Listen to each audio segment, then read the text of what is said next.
Well, let's go. I think the first order of business, is it not? Good evening, all, is to conduct the roll call, confirm that we have a quorum. Is that correct? That Anthony? is correct, Commissioner. All right, So, well, then let's okay, roll. well, I will start with that. First name on the list is Maddie Arms, who I know was not planning on being here this evening. So, Maddie Arms going once. Okay. Let's start with Chris Campany, who did say he was joining. Okay, Chris is not here yet. Trish Coppolino.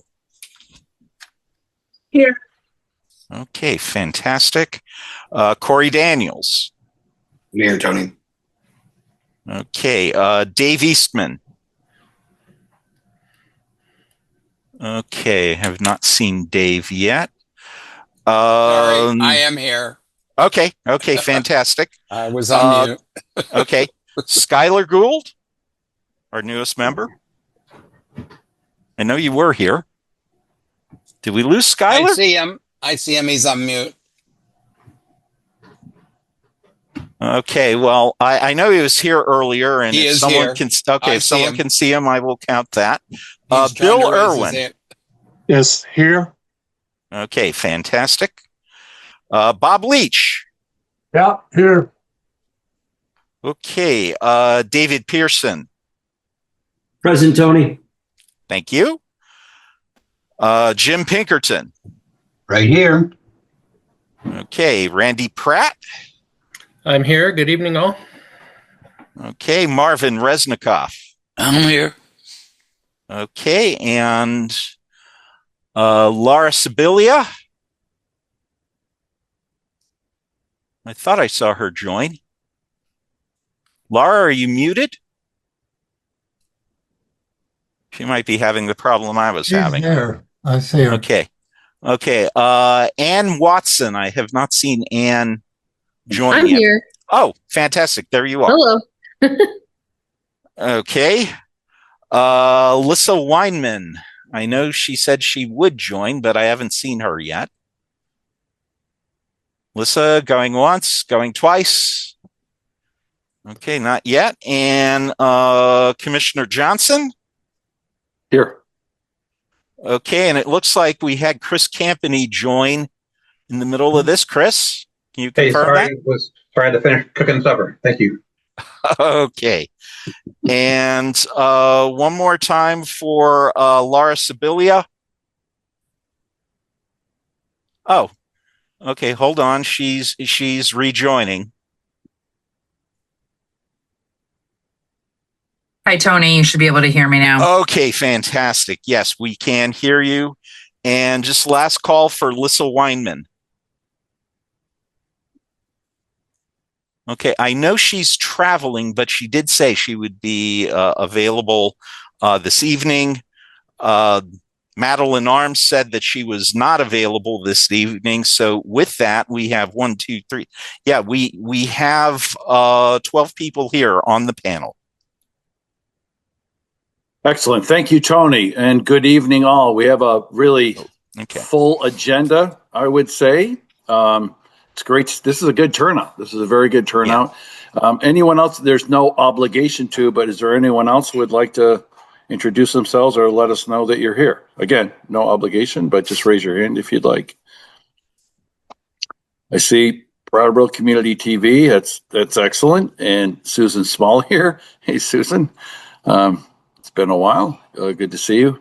But with that, then I will continue to work through the agenda. Next up that we have is the review and approval of the September 22nd meeting minutes. I assume you've had an opportunity to look at those. Do I hear a motion to accept? And I'll begin the process in case there's any discussion of that. Do I have a motion, please? So moved. Second. Okay. Thank you. And thank you, Tony. You got that? Yes, I heard. We're good to go. Okay. Any discussion? You've heard the motion and it's been duly seconded. Any discussion of the motion? If not, all those in favor, please say aye. Aye. Hi. Aye. Okay. Aye. Aye. Okay. All those opposed, please say no. I don't imagine, but if you're opposed, please. Or any opposed votes? Okay. Anyone want to register that they were not present and so abstain from the minutes? Anyone would like to take advantage of that opportunity? Okay. If not, those minutes are accepted. And I'm sorry, I'm toggling between the agenda and the group. Next up, Tony, I see the Nuclear Plant Decommissioning Act from Senator Welch's staff. That is correct.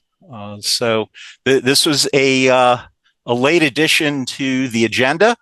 I don't think we have a presentation, but we do have some background material that I can bring up as necessary. Our speaker for this, and I'm sorry, your name just went out of my head. My word. But wait, is she? No worries. Yes, Bella Weston. Hello. Hi. How are you? Well. And then I'm also joined by Luke Kauth from our office. Okay. My name is Bella Weston. I'm a legislative correspondent down here in Senator Welch's office in DC. And then Luke is the senator's lead on energy and environment down here as well. Luke, I don't know if you want to. Sorry, we're sitting next to each other. We're in the same room, so we'll be careful with the mute and unmute, but thank you for having us. Our pleasure. So, Bella, I understand you'll walk through, or let's give us an outline of exactly what the proposal is and then kind of pose it to us to consider. And I think, panel, as you will recall, consistent with our combination of statutory provisions and charter, the way this panel has been run, Bella and Luke will present and we can consider, and they may leave us with an ask, but it's by the charter that you all have been, or those who are here have adopted, we don't vote on something right after hearing it. It will be coming back. Should the group agree, it'll come back to the panel for discussion, and if there's agreement, for a vote. I have that right, Caroline and Tony, I believe, don't I? Yes, that is correct. Okay, good. So with that, Bella and Luke, if you would please. Great. Yeah, thank you. So we're here to talk about the Nuclear Plant Decommissioning Act, which is something that the senator, formerly House Rep, introduced since, I believe, 2014 on the House side, and Senator Sanders was the lead over here in the Senate. We are reintroducing this year. This is a bill that is, I'll walk through a brief summary of what it does, but I believe everyone should have seen the text and section by section. We plan to introduce this bill this week, but we wanted to engage with the panel here and ask if you would be willing or interested in endorsing the bill at a later date, as I've learned that you would vote on this later down the line. And if there is no endorsement, that's also great. We just wanted to get feedback on the proposal and open the conversation for further legislation or other projects in the future as well. So with that, I'll give a brief overview of what this bill does. Firstly, it would codify a requirement for community engagement in the development of post-shutdown decommissioning activities reports with the process at NRC. In this section, it would require a minimum of 90-day public comment periods when licensees submit these reports and other types of community engagement there. The next section would create grant programs to support the activities of community advisory boards. So like the panel here, these grants could be used for administrative costs, operation expenses, travel, all sorts of activities that the panels undertake to provide some federal support for the work that these community groups are doing, especially as the bill would also increase the role of the community panels in the post-shutdown decommissioning activity report process. Then next, it would extend the existing program within the Economic Development Administration to provide grants to host communities. Right now, under law that was passed in last year's Economic Development Administration Reauthorization Act, there is a $35 million appropriation per year for grants to assist with economic development in host communities. This bill would extend that funding to be $35 million for each fiscal year through FY34. Right now, it only runs to FY29. These grants are administered by the Economic Development Administration, as I said, under the economic development grants that they issue specifically for nuclear host communities. Then the next section establishes a non-competitive grant program. So the prior one is a competitive grant program that communities would apply to through the EDA. Section 5 creates a non-competitive formula grant program for communities with stranded nuclear waste. Communities would be compensated at a rate of $15 per kilogram of spent nuclear fuel stored on site. And this would authorize funds for this program through fiscal year 2035. And then lastly, this is a new section that has not been in prior versions of this bill. This would create economic development accounts for host communities. The purpose of this section is to increase licensee and operator stake and accountability in the economic recovery of host communities after decommissioning. So this would require plant licensees to pay into funds that would be held at the Economic Development Administration, and then host communities would be able to pull down funds from these accounts either 5 years before scheduled shutdown or the date on which the licensee submits certification of cessation of operations, whichever is earlier. These funds could be used for economic development and economic recovery activities under the economic recovery plan of the host community that they already are required to create. And this would, again, like I said, this section, the goal was to provide communities like Vermont Yankee, where perhaps they might not always qualify for grants from EDA. All communities that had decommissioned plants would have funds in these types of accounts. So that's a high level overview. And Luke, I'm just going to pass it to you if I missed anything we wanted to highlight here. No, I think that about covers it. I'm not sure regarding your meeting rules if you have time for questions or ability to ask, but we're happy to field some of those now. But if not, like Bella said, we really just welcome your feedback and wanted to make sure you're aware of this as the center moves forward with introduction. But we're excited to have solid support among the Vermont delegation here and some other representatives of nuclear host communities in the House. So with that, I'll turn it back to you. Great. And yeah, I see some hands raised. Is it fine if we just go? Yeah. Yes, please, come on. Please, this is believe me, this is an engaged panel. So this is the opportunity. I think this would be the time for the panel, please, to ask all the questions that we want. So I'll leave it to you, Bella, to kind of MC your own Q&A, if that makes sense for you. Great. That works. And I'll also just note that if Luke and I are not able to answer questions here, we can follow up in writing as well. So with that, I don't know if I saw Chris's hands or Rep. Sebelia's first. Maybe Chris, you're first on my screen. Laura would raise her hand first. Okay, perfect. Thanks, Chris. Thanks for the presentation and for reintroducing this. Really important. I did have a chance to review this, and one of the things that I noticed was that the communities, the eligible communities that are identified, could be multi-layered. It seems like you could go pretty deep here. And so I understand why that might be applicable. I just wonder if you've done any scenario testing with the last few closures and looked at how that might have worked out. Yes. So do you mean for the host community grant program? Mm-hmm. Yeah. So we focus mostly on Vermont, just being Vermont office. We got the Senator cares about. And we spoke with EDA a few times, and we know there has been, lots of struggle in the past with grants from EDA for the Vermont Yankee community. We, under the way that the EDA statute is written, as you might have noticed in Section 4, the eligibility goes back to I believe it's the Public Works and Economic Development broader law there. And there are several metrics of economic distress that would qualify under that law.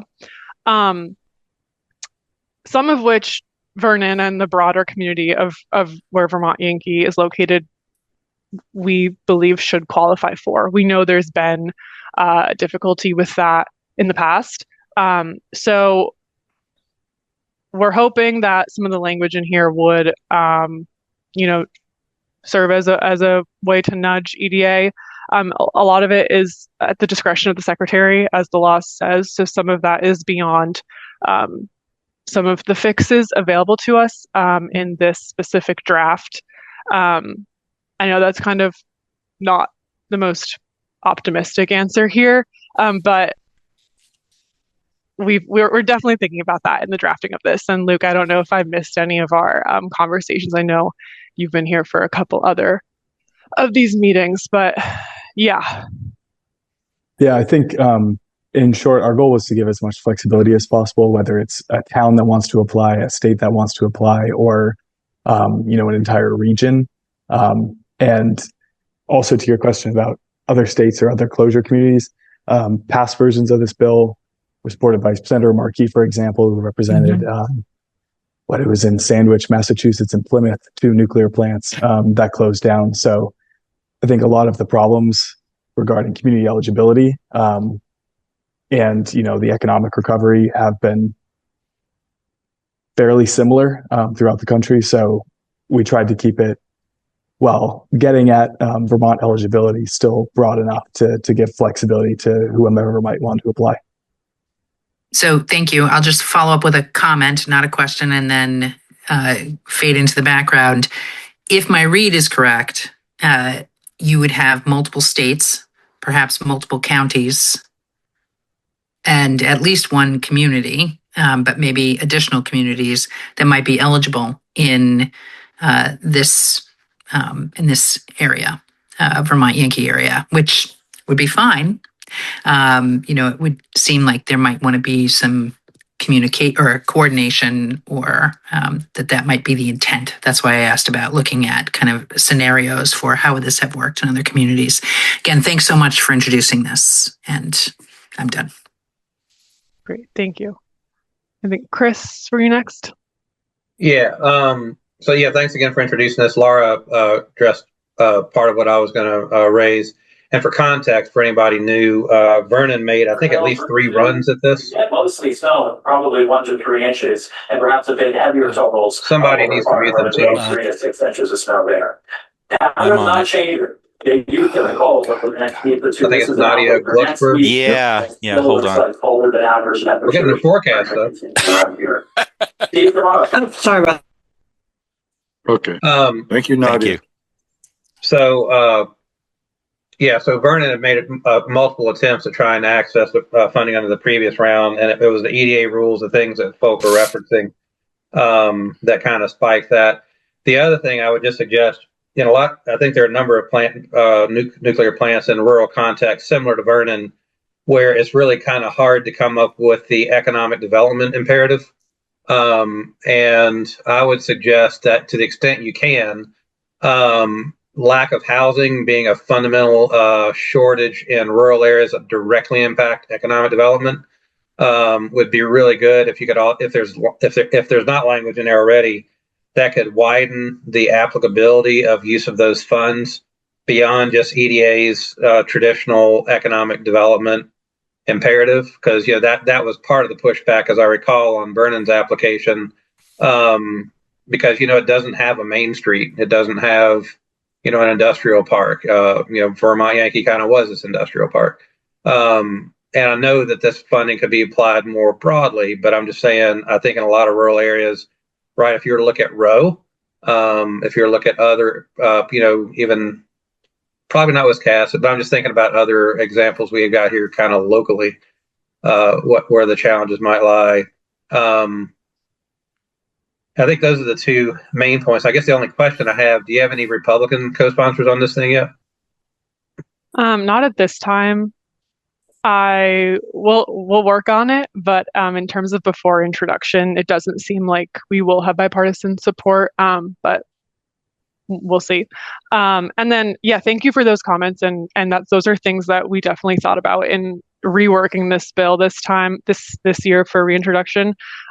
We did include a language tweak in Section 4, so the grants for nuclear closure communities that widens the eligibility projects beyond just the hard economic development that was in the EDA law to also include economic resiliency, which, speaking with some other stakeholders and groups, EDA has sometimes been more open to some of these broader projects that Vernon has tried to apply for in the past under their definition of economic resilience. So that was again, it might not fix the problem entirely, but it's something we're thinking about. And that was also part of the reason that we added that Section 6 for the funds that would be the accounts that would be directly funded by the licensees, to make sure that even if communities were turned down from the grant program, these rural communities would have an account housed at EDA that is directly for them, regardless of whether they get this competitive grant program or not. But the housing piece and the rural community piece is something that we're definitely thinking a lot about. And yeah, happy to keep talking if other comments or ideas come up. And one of the super quick follow-up, by virtue of the fact that a lot of these communities have an operating nuclear plant or had one, they tend not to meet those economically distressed criteria. Mm-hmm. You're probably addressing that, but yes, one of the reasons why they create a big impact is they made previously poor communities quite well off. Relatively well off, especially relative to their rural peers. So just a heads up about that. Yeah, thank you for flagging that. And that's definitely something we aren't sure if we're able to fix it with this one, but that we're thinking about and continuing to think about. Okay, Sky was next. Yeah. Sky was next with Jim Pinkerton on deck. Hi, thanks. Can you hear me? Yep. Yes. Oh, terrific. Thank you. In Section 5, financial assistance at $15 a kilogram, that adds up in Vermont Yankees case to $10.5 million. Is that correct? And how is that dispensed? Yeah, I might hand this one over to Luke. This is an older section of the bill, and I can also go back to our notes and get you a written follow-up if we're unable to get you the answer. But I do that is correct. In terms of the dispensing, I believe it's at a certain amount per year over the amount of years that they have the waste. But Luke, I wonder if you have more details, or if not, we can get a better written detailed description. No, we can follow up on more of the activities there. Yeah, I think what I heard just there, if that's the answer, is that from 26 to 35, basically 10 years, it would be, looks like $1 million a year or something like that. That's what, as long as the waste is there. Yeah, we'll confirm that for sure. Great. But I think that's an accurate characterization. Yeah. Yeah, and then following up on that, hosts in the non-competitive Section 6, the host community recovery account administered by the Economic Development Administrator, funded by licensees at a rate of 2% of what would otherwise be deposited in the relevant nuclear decommissioning trust. Is that instead of it going into the nuclear decommissioning trust, which is not even being fed into now by companies at all? Right. No. So that would be, it would not be instead of. This would be like a 2% of what they would have been doing into that trust. And we worked with a couple of groups on that amount to come to that number.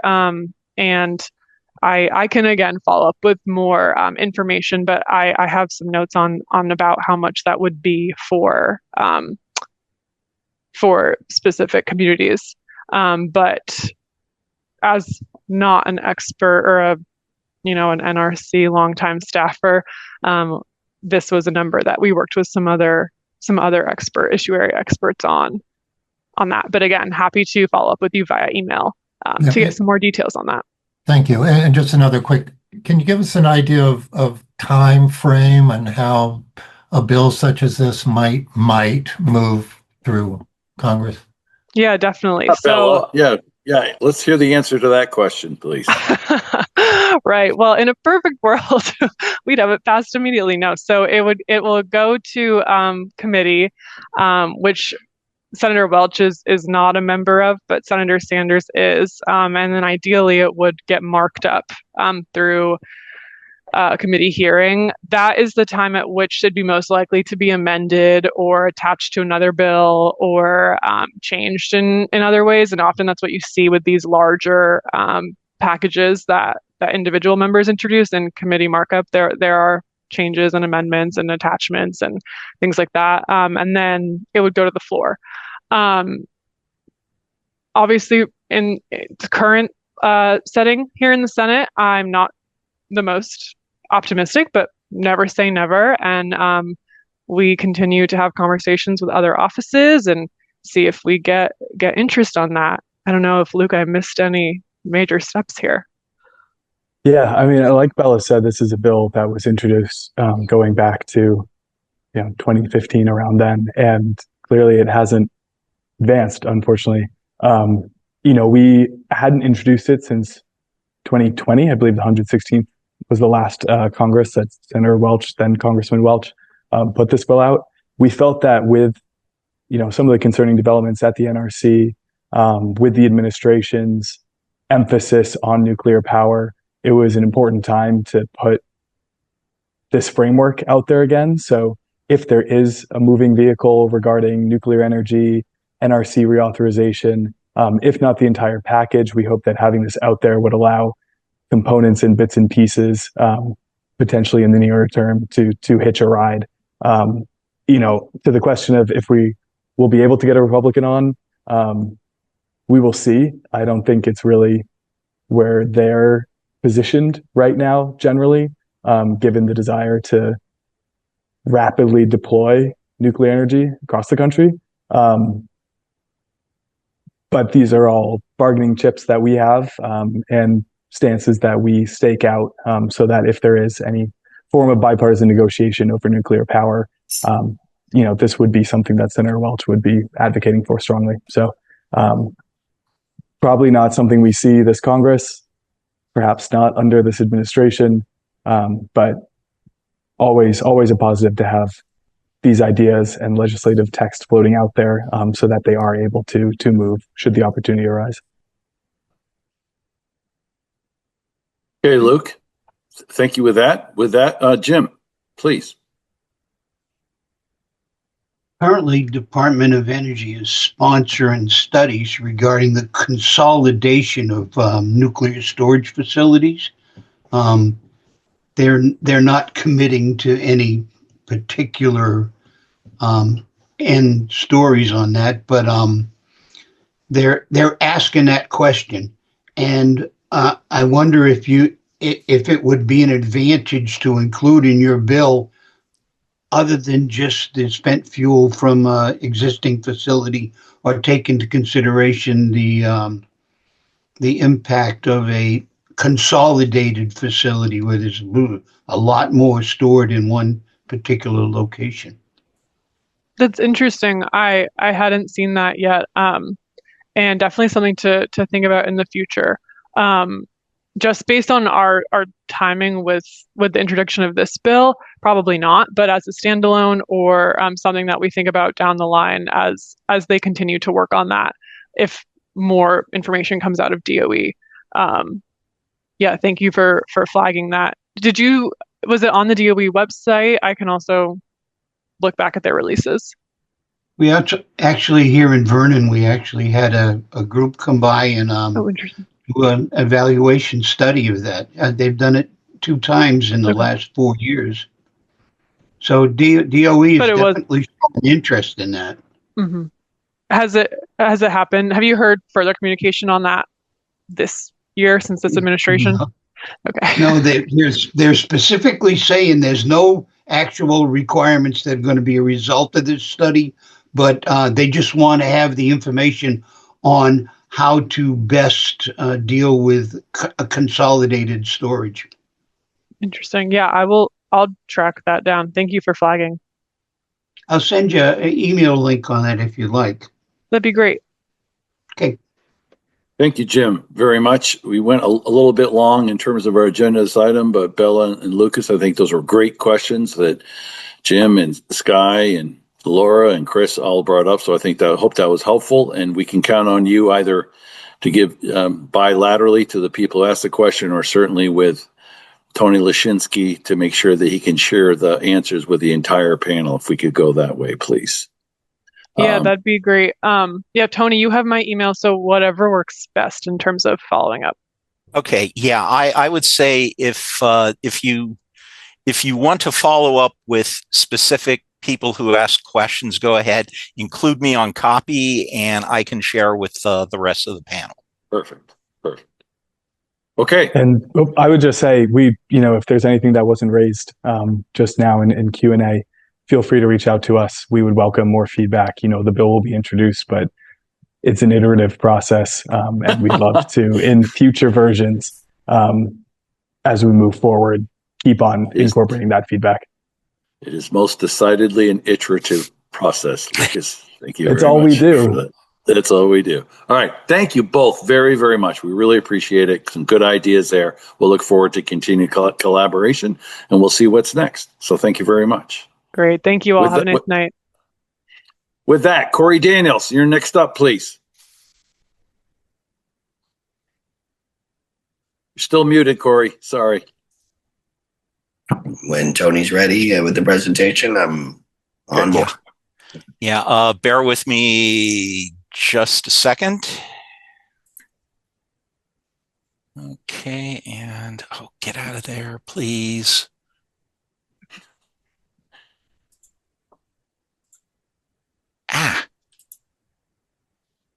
Okay, we should everyone should be seeing your first slide, Corey. Thanks, Tony. Next slide, please. Okay. All right, so the last time I updated, we still had one more floor above this one on the reactor building. This photo shows a picture, I'd say mid-October timeframe, but in general, the message is more important than the photograph. And again, as I start off all of these, I remind folks that our priorities are remaining safe with every single thing we do, including radiological, environmental, industrial, and nuclear safety. We do it right the first time. We do it safe. It costs less, and everything works. Next slide, please.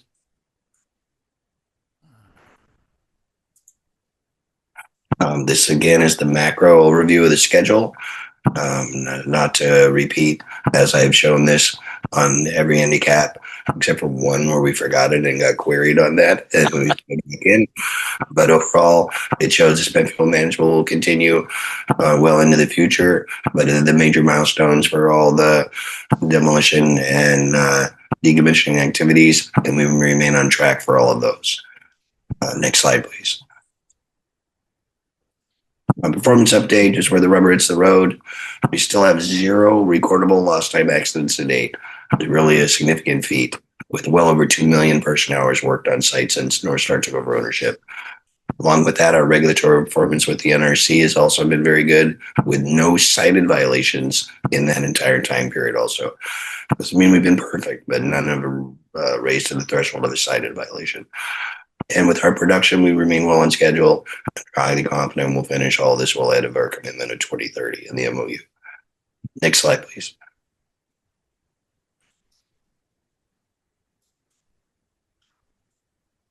So this photo was taken 2 weeks ago.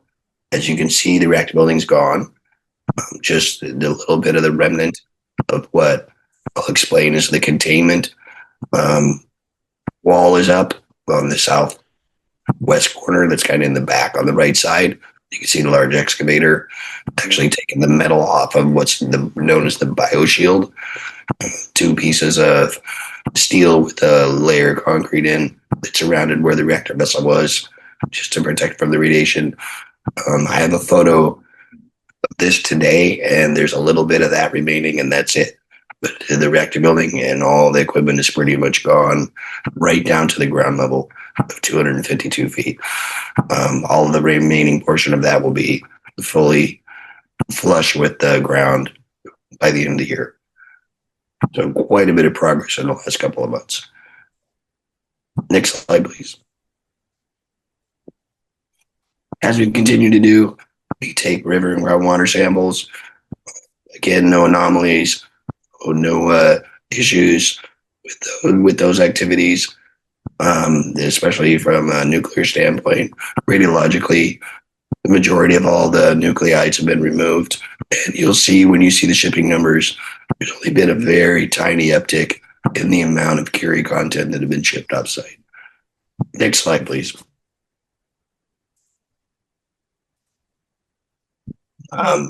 As Graham Bradley's presentation, we'll go into more detail. Our PFAS work plan is being developed in coordination with A&R. We actually just submitted it today. That will allow us with additional input from A&R to meet the IMO requirements and complete the corrective action and management as necessary based on the amount of PFAS we found in locations on the site. All the other AOCs, the investigation activities are complete, and the completion criteria remain met. We're still be working through a groundwater monitoring program post decommissioning in accordance with the MOU and with A&R's input. We'll get that put together to make sure we meet the IRL for that. And we continue to collaborate through regular meetings. We actually just had one today with the Department of Health and HC and Natural Resources. I don't recall if DC was on the phone today, but we talk with them regularly. And I guess it's kind of the same agency. Sorry, Graham, I see you smiling. But overall, we continue to work with them very closely to make sure we don't miss anything and we share the information as it is developed. Next slide, please. So the other major activity that's happening on the site, besides the demolition of that large structure, is loading all that material. And I mentioned at the last meeting, we've accelerated our shipping campaign to keep up with the production of all that material and ship it off site. We're actually sending out anywhere between 10 to 20 rail cars a week. You'll see on the next slide when we talk about the shipping numbers, they're up there quite a bit. But that's all happening very safely. There's a very efficient process for it. And if anything, you notice there's quite a bit of train activity on the site every day. Next slide, please. So looking at the shipments to date, we're up over 1,300 shipments. That's actually a little light. I think that number is another 15 or 20 higher than that actually this week. All those numbers have gone up. We've shipped 386 today this year. I think it's over 400 now. And you can see the volumes. But the interesting piece there, as I mentioned earlier, is the total activity. There's very little radioactive components left. There's a couple of embedded pipes that we're pulling out of the floors. But it's super small radiological signature. And those are all handled very carefully. And that stuff's all been either encapsulated or stabilized with an epoxy or some technique to manage it. And those will all leave the site as well. But that number won't really move very much until we ship the one cask that we have on the Isfizzy that has some higher level stuff in it. But overall, all the radiological material has been removed from the site, or the majority of it. So from a radiological safety standpoint, the site is extremely well managed and very safe. And that's pretty much all I got, because that's all we're doing is finishing off that reactor building and shipping that material out of there right now. Okay, Corey, thank you very much. Any questions, panel, for Corey? Looks like Laura Sibilia had her hand up first. So we'll go Laura, Sky on deck, and then David, you're in the hole. Great. Thanks, Corey, for this. And I apologize if I'm asking a question that has been answered before. I think you will probably recall that I've asked a number of questions about the groundwater that is being moved. With relation to the PFAS, do we have any sense if any of that groundwater was contaminated or any assurances that it was not? For the most part, the groundwater and where we have sampled and located the PFAS aren't connected to each other. But that's a great question. I don't know if all the groundwater that we shipped previously was ever tested for PFAS. But either way, where that groundwater went, it would have been an appropriate location to ship it and dispose of it as well. But I don't have a perfect answer for you on that, Laura, because nobody's asked that question yet, and I'm not prepared to give you with certainty if we ever tested any of our groundwater that we ship for PFAS. I will tell you we haven't shipped any in a while, mostly because the water that we did have was being monitored effectively for tritium or radionuclides, and those are the tritium in particular well below the drinking water standards, and that water is basically stabilized and sitting in the turbine building basement right now, if there is any. So I'm sorry, that's not a very good answer, but it's all I got. That's okay. Commissioner, I have a follow-up question. I have two questions, actually, one follow-up and an additional question. So, Corey, it's my recollection that I believe it was during public session that we were talking about this groundwater that was being transported just being emptied where it was being transported out. That is still my understanding. It is used when it's shipped it out to Texas. I think they dump it and or use it to basically stabilize. And they basically make like a grout with it and use it as part of their landfill process for the shallow burial. Okay. Commissioner, my questions are growing, so I'll count on you to tell me when we're going to hit to an additional agenda item for the next meeting. And so, Tony, how will we... Well, just be mindful, please be mindful, Representative Sebelius, of the other. We have one more now. We have Martin Rezikoff, who's also up. So we got 3 additional people behind you. That's all. So why don't you get one more question? We'll go through these other 3. And then if you still go, then we'll give you ample time. I just want to make sure the other people have time as well. Is that fair? Let me make sure I understand. I'll ask one more question. We'll go through the others, and then we'll come back to my questions. Is that correct, Commissioner? Yeah. Great. Yep. Thank you.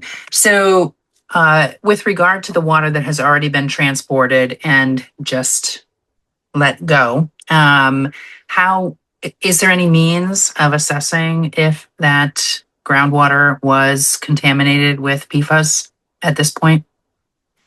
I don't have an answer to that, Laura. I'm not sure that is even something that can be done feasibly at this point. That's something I can ask my colleagues at WCS in Texas. Okay. Thank you. Commissioner, I'll pass the baton, but I would like this question researched and brought back to us as to whether or not there can be an answer at the next meeting. Can you acknowledge if we can do that?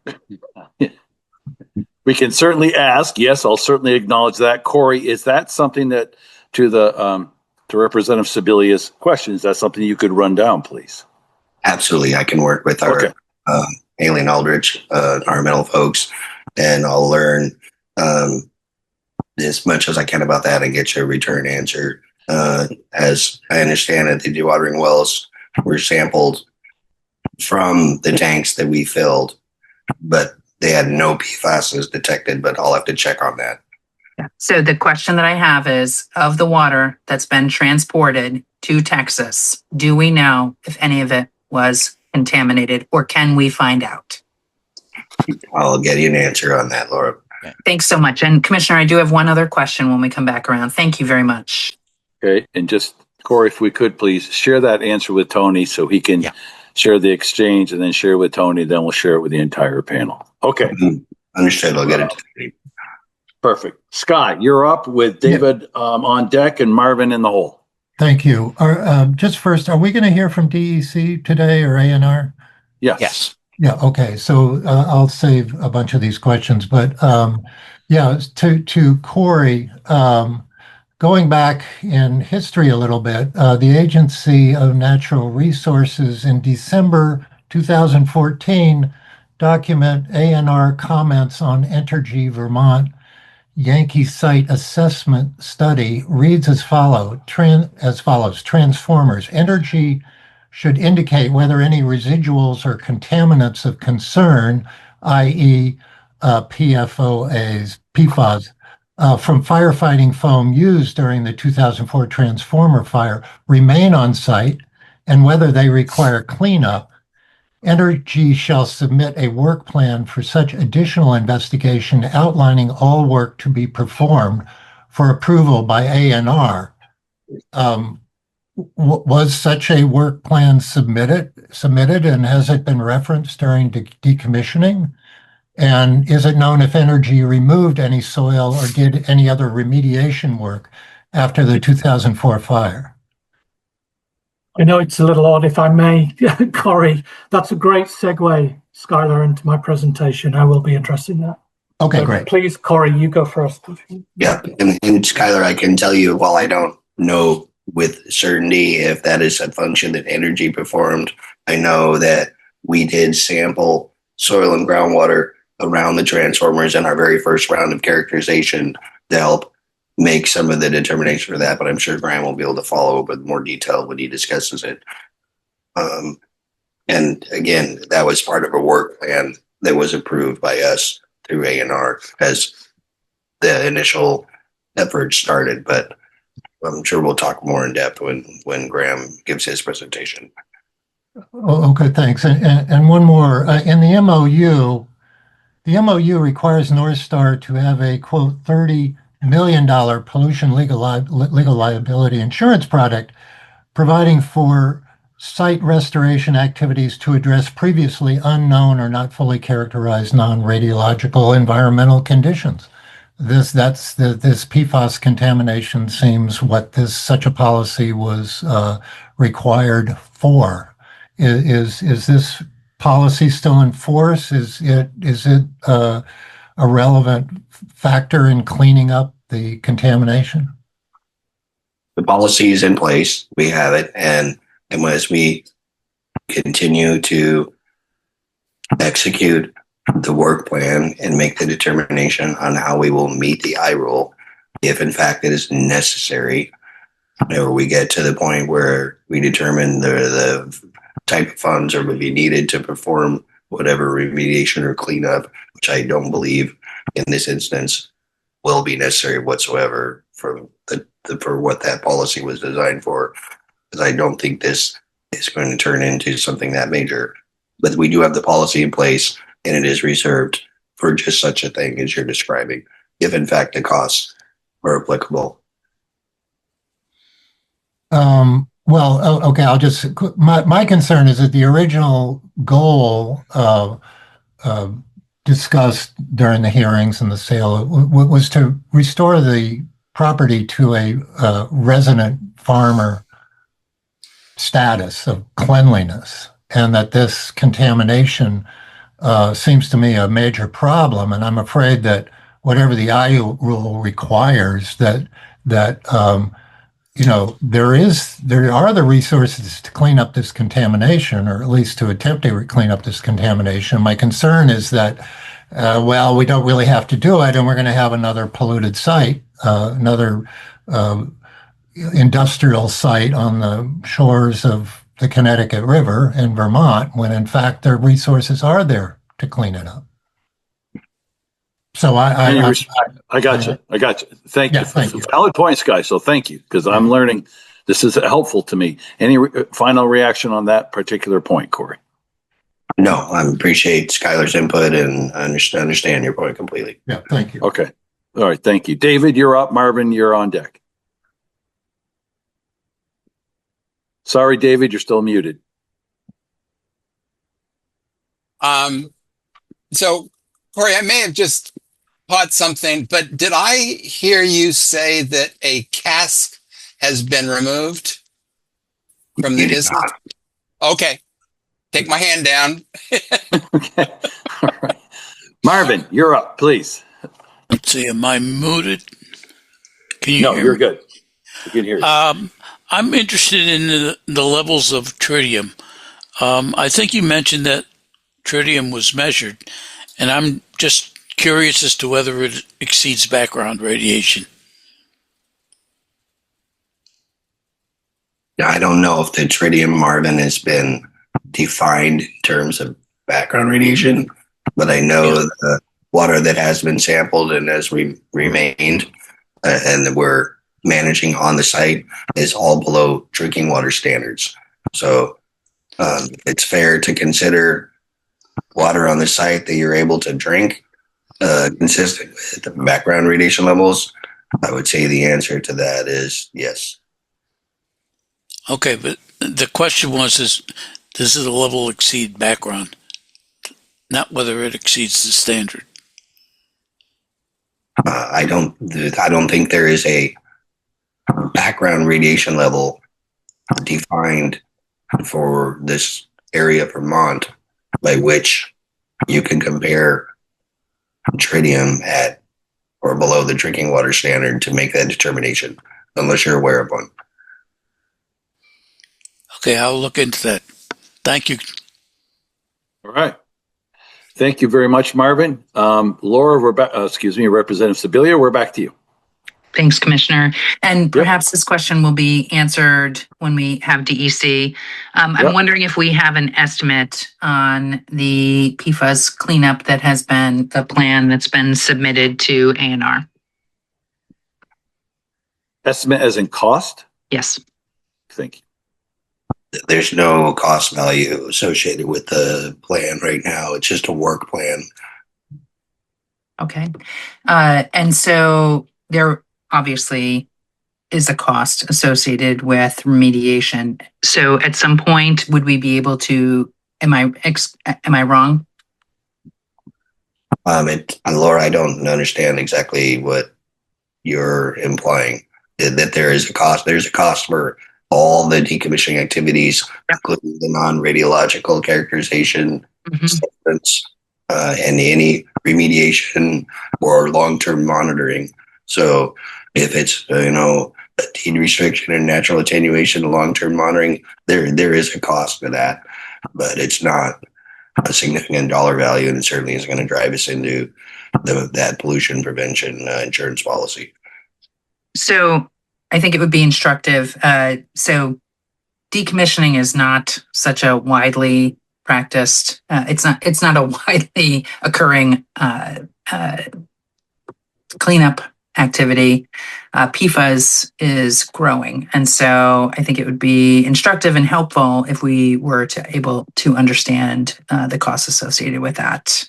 Oh. Yeah, and we talked about this somewhat today with Graham, and there is a process by which you make a comparison for the different ways you could remediate or manage an issue. I think it's called an EGA. It's a part of the corrective action program, and Graham could probably explain it far more articulately than I can. But it is an element of what we will likely develop into the final report that we submit to ANR as we look to meet the high rule requirements and the construction completion report for this component of the corrective action plan that's needed. So that will be a piece of it, and I'm sure Graham will probably explain that more clearly when he talks. That's great. And so, Commissioner, if that's not a part of tonight's presentation, and I'm guessing it's not, it would be great if that could be on a subsequent agenda, just so that we have that information. I agree. That's a good point. So, Tony, would you please capture that thought, and then we'll go. And then I think it's a perfect segue to you, Graham. Thank you so much. You're welcome. You have been to universal acclaim by the panel. It's time for you to grab the mic and go. How long have we got? Okay, just bear with me a moment, Graham, as I get your slides up. Okay, and you're fighting me, aren't you?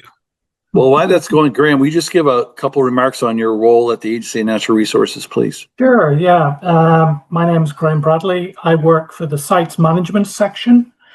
So we manage investigation and remediation of contaminated sites using something that we nicknamed the High Rule, the Investigation and Remediation of Contaminated Properties Rule. We're housed within the Waste Management and Prevention Division, which is part of the Department of Environmental Conservation. And Corey was getting us confused with the Agency of Natural Resources. They're even higher, one step up, of which Julie Moore is the secretary, and that includes DEC, Fish and Wildlife, Forest, Parks and Recreation. So we're one of those departments within Agency of Natural Resources. Okay. Okay. And here we go. So this is the usual sort of title slide that I put on here. You can see my name there, Graham Bradley. Just 1 second, Graham. Sorry, Tony. If you go up to the box next to the X and click on that, it'll go full screen. Yeah. It'll be a little bit easy. Okay, thank you. Yeah, hold on. Here we Okay, you should be at full screen now. Thank you. All right, thank you. So this is really just a list. This is really just a list of everything we do, and I don't have a lot of time, and I've got quite a few slides. If you, Commissioner, if you need to give me a 5-minute or a 2-minute warning, I will try and cut it down. I know I will. already. Thank you for that, Graham. I will do so, but you have the floor, so convey the information you need to convey. Though, while I've got this title slide on, just keep that in your memory. That excavation there. This is at the southwest corner of the. In my accent, I call the turbine hall or the turbine building. And this is where there was a diesel fuel leak, and it actually proved to be more extensive than was originally known. And so there was a very large excavation here. They excavated up until they got clean soils, and it was backfilled with clean soil. But that will come into the story a little later. Next slide, please. So I'm just going to show you, I know I wasn't able to make the September NDCAP meeting. I was back in the UK. So thank you to Trish for taking that on. And I know it was the first opportunity we'd had to tell the panel of the information that NorthStar and Haley and Aldrich had given to us about those high PFAS concentrations, 2,000 parts per trillion plus. And there was a little bit of consternation, and we were surprised to see those numbers initially as well. So what I want to do tonight is just go through the history of the PFAS, our regulation of PFAS investigation at Vermont Yankee, to put that into context. And I'll also, and those questions, I know I have talked to David Eastman since that meeting, and I just wanted to point out where you can find reports that we've reviewed and have been approved as well, which have further data in them.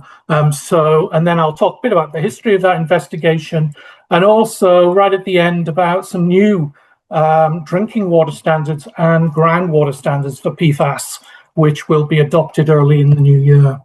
Next slide, please. So I don't need to say much about it. This is on the presentation. Go to the presentation.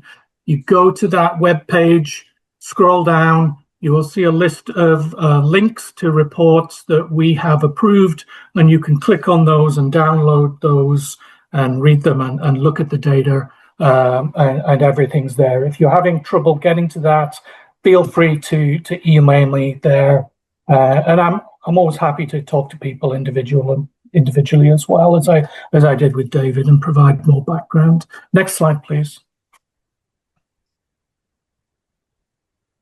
So this is what I know one or two people in the meeting tonight have in mind, that back in, so over 20 years ago now, there was this transformer fire and it looks quite dramatic. And we understand that firefighting foam, or what's known as aqueous film forming foam, was used to extinguish this fire, AFFF. And AFFF contained a number of different PFAS compounds. And I know Susan Small here has brought this to my attention. It's been known to my department and division for a lot longer than I've been involved. And so there has been investigations done at that. You look very carefully at that bottom photo, you can see the firefighters extinguishing that fire there. So next slide, please. So this is that.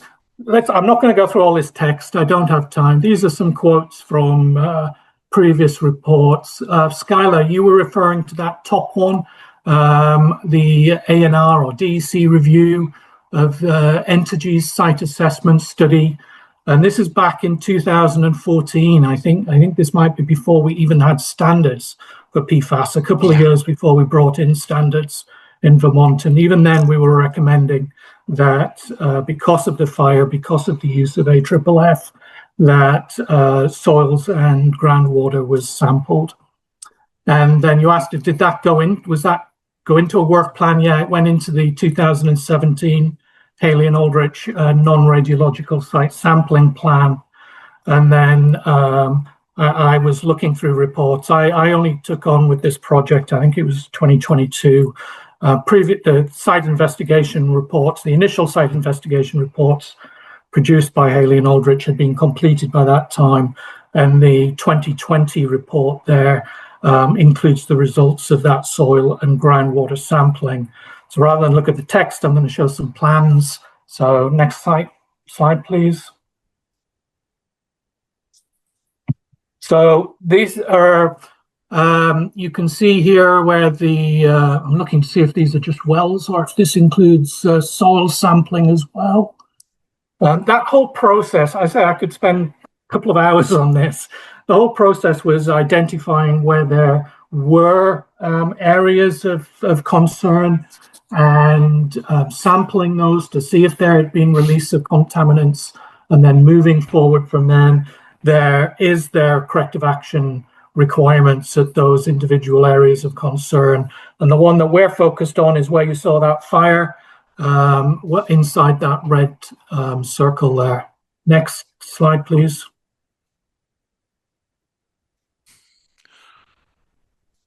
So here's that 2020 investigation. I've put a few different things on that slide. If you want to go back later and look at these slides, there's the data for the soil samples. This is specifically.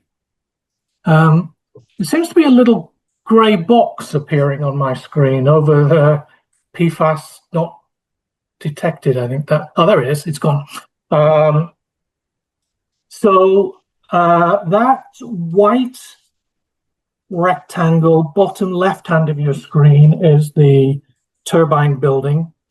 There is a sort of a green circle there. That's over where the transformer was that caught fire, and there was soil samples taken at different areas around that. And actually there was no PFAS detected in those soil samples, and certainly none above the residential soil standards, which had been adopted at that point by 2020. And you can contrast that with those two orange circles further up near one of the cooling towers. There was another transformer over there, and there were actual polycyclic aromatic hydrocarbons, specifically benzoate pyrene, detected above the standards there. So there was a remediation activity occurred in that area, but not around where that transformer fire was. There weren't soils detected at that time above the standard. Next slide, please. And this is where Haley and Aldrich, working for NorthStar, put in 4 wells I remember correctly, only one of them was a sort of a monitoring well, semi-permanent. The other two, they'd taken groundwater samples in direct push wells, I think those are. And they did find some PFAS in groundwater there. Over that 20 parts per trillion standard, but not extremely high like the ones we've seen recently. Also, the particular PFAS compounds, I'm just going to use the acronyms, PFOA and PFHPA were the ones that raised that above the standard. Interestingly, we don't see that associated with, it can be in the mix with AFFF, but it's not the primary compounds we associate with AFFF, which might be things like the PFOS, the PFOS, and PFNA, which I'll come back to later. So yes, there was a little bit of, well, there was some PFAS and it was just above the standard, but not necessarily associated with AFFF and not a huge amount. So at that time, we moved on to looking at other areas of PFAS that had been discovered on site. Next slide, please. Oh, so again, I don't have time to go all through this, but here is a history of the various reports. That 2020 report, there was 3 years of groundwater monitoring. I then turned my attention, asked for further work to be done to define PFAS that had been identified down gradient towards the river, down gradient from the leach fields in 2023 and 2024. And then in January 25, this January, we was Haley and Aldrich was still looking to find the limits of that PFAS north of the Cobb leach field, and so we received those results in April. And then the higher results over 2,000 parts per trillion that caused some consternation at the September meeting and caught us by surprise as well. Those came from analyses conducted in April and May.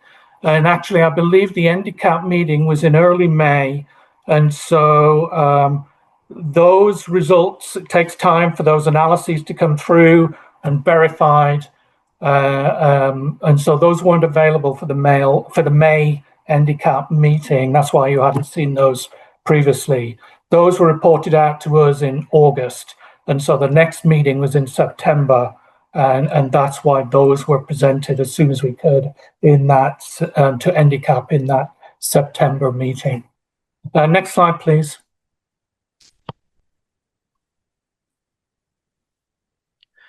So this is just that groundwater monitoring program pre-demolition.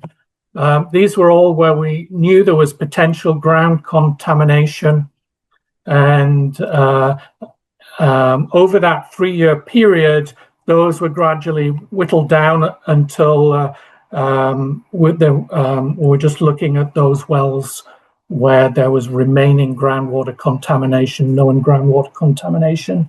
Next slide, please.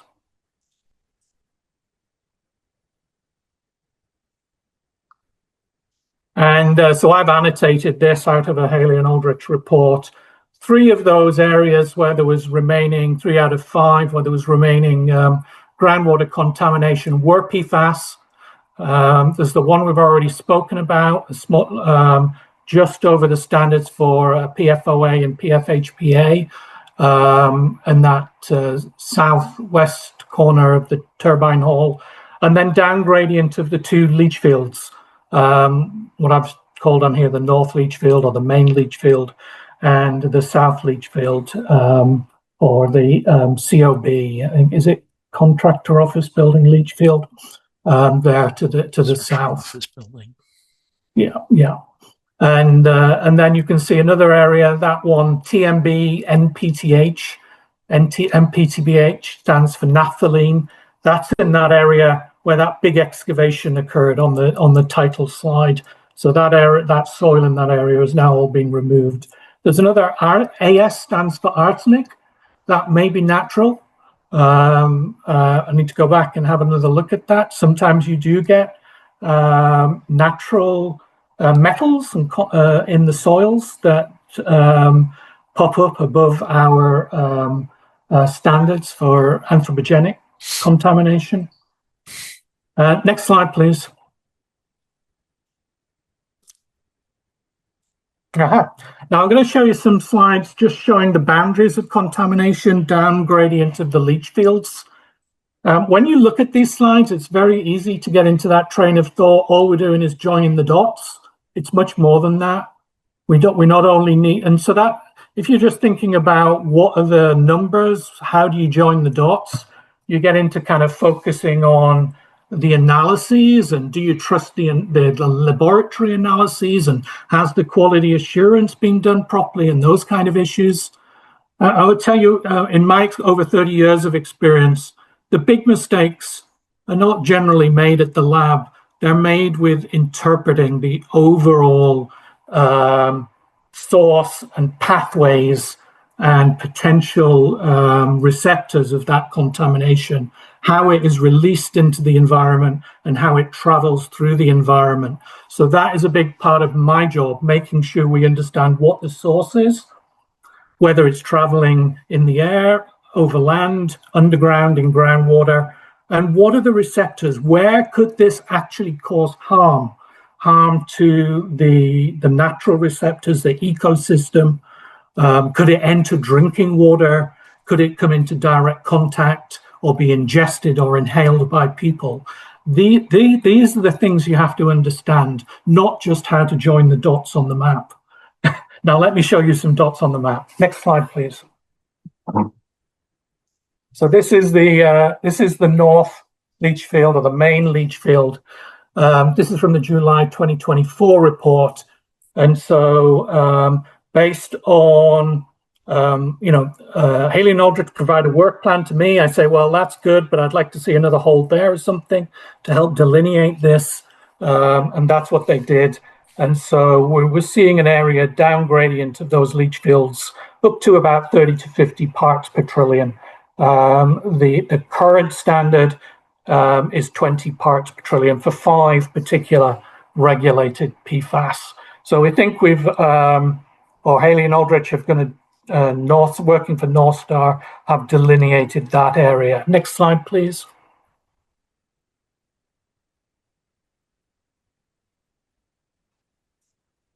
And I hope this just gives the panel a flavor.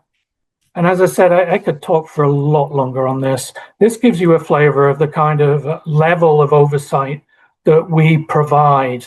A lot of times at NDCAP meetings, the emphasis is on the nuclear issues. And I sometimes feel like as if nobody's listening until we get something like the PFAS. But I just want to sort of, we are the regulatory agency for this, and we do provide oversight of this. It doesn't always get reported. If you want to hear more about it or less about it, let me know, and I can report it. So I'm just going into a little bit more depth on this issue this time. So here's that southern leach field, the COB leach field. And back in July 2024 report, which is May 2024 sampling last year, they were getting some wells where they'd extracted water from a particular depth between 20 and 40 parts per trillion, down gradient of that.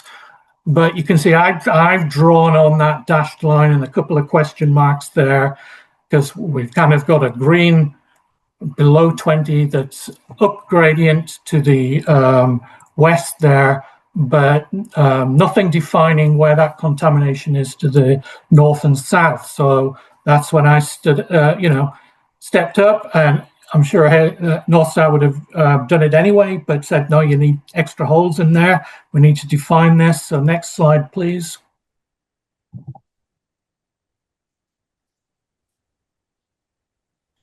And if we look to the right-hand side first, there's a well put in there. I know it's very small. It's there's a green number below 20. It's actually 3 parts per trillion. Curiously enough, and this shows some of the variability, this January sampling was showing none of those wells down gradient of the leach field were above parts per trillion.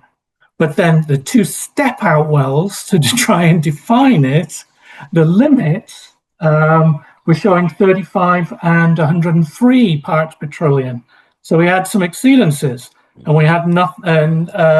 And NorthStar and Haley and Aldrich had not shown the maximum extent of that to the north.